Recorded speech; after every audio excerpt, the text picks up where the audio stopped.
De eilanden hebben mijn hart wel een beetje gestolen naast mijn werkzaamheden voor Groningen. Ik kijk terug op een tweede helft van het jaar waarin veel gebeurd is. Zo hebben alle inwoners van de BES nu een BSN-nummer. En gisteren heb ik een wetsvoorstel naar de Tweede Kamer gestuurd voor een eilandsradenuitbreiding en een uitbreiding van de bestuurscolleges. Gisteren heb ik de Kamer ook geïnformeerd over de voortgang van de economische ontwikkelingen van de eilanden en de landen. En we hebben onder meer concrete stappen gezet op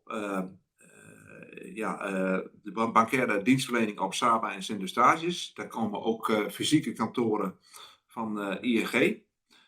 En meer geld aan automaten van de Nederlandse bank op Saba en Sint-Eustatius.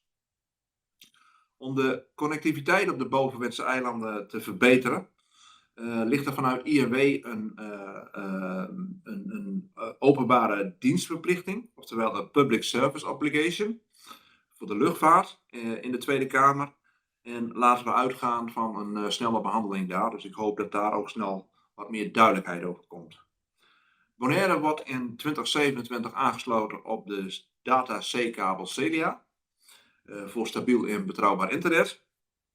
Het projectenbureau RCN is uitgebreid in capaciteit en civiel-technische expertise onder meer uitvoeringskracht voor de gezamenlijke fysieke agenda uit te breiden. Op Sint Maarten is de herbouw van de vliegveldterminal afgerond.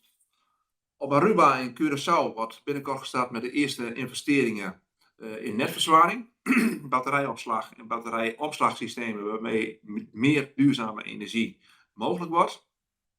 De BMKB-regeling wordt ingevoerd waarmee midden- en kleinbedrijf nu tegen gunstige voorwaarden kunnen lenen.